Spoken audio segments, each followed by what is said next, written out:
Citizen. Na mtazamaji, haya ilipokuwa akiendelea, msafara wa Linda Mwananchi ulivamiwa na kurushiwa vitoa machozi ulipokuwa ukikaribia kuingia Homa Bay mjini jioni ya leo, huku gari moja likichomwa. Na wanasiasa wa Linda Mwananchi wakikashifu uvamizi wa msafara wa magari yao na kufungiwa barabara kuu kuendesha mikutano yao kaunti hiyo. Na pia wamemkashifu Rais William Ruto pamoja na viongozi wanaoegemea upande wa serikali kwa kuwanyima haki ya kujumuika kwa mikutano yao. Na Emmanuel To na mengi zaidi. Twende. Kilomita kadhaa kabla ya kuingia mjini Homa Bay,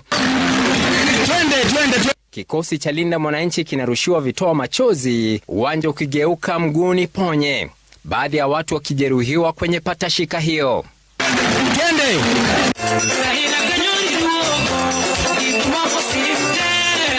Msafara wa halaiki ya watu ukiingia Sindo, kaunti ya Homa Bay.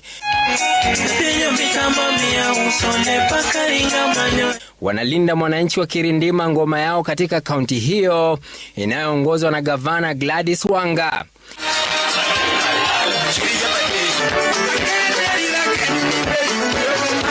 Hapo awali walilazimika kupitia kwenye vichorochoro wakitifua kivumbi kwenye barabara za vitongoji baada ya kufungiwa barabara kuu za kaunti.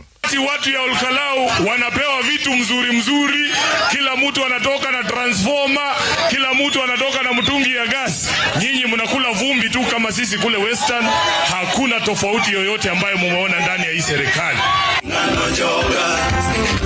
Viongozi hao wakikashifu kuvamiwa kwa msafara wao na kufungiwa barabara kuu za kuelekea kwenye mikutano yao.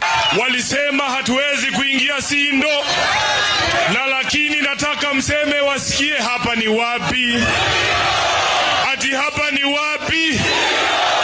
Tuliambiwa tutafika kwa sababu ya maguns, lakini tunataka tuambie maguns ya kwamba the power of the people is stronger than the people in power. Mapendeleo, mauaji, UDA.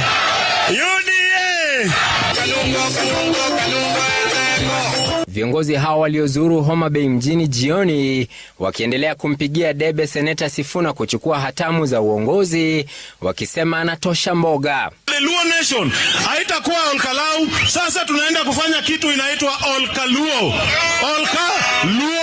Tunaenda kufanya Olkaluo. Ruto ameshinda na kazi. Nataka kumpatia red card. Asante sana. Emmanuel To, runinga ya Citizen. Na mtazamaji, nao viongozi wa ODM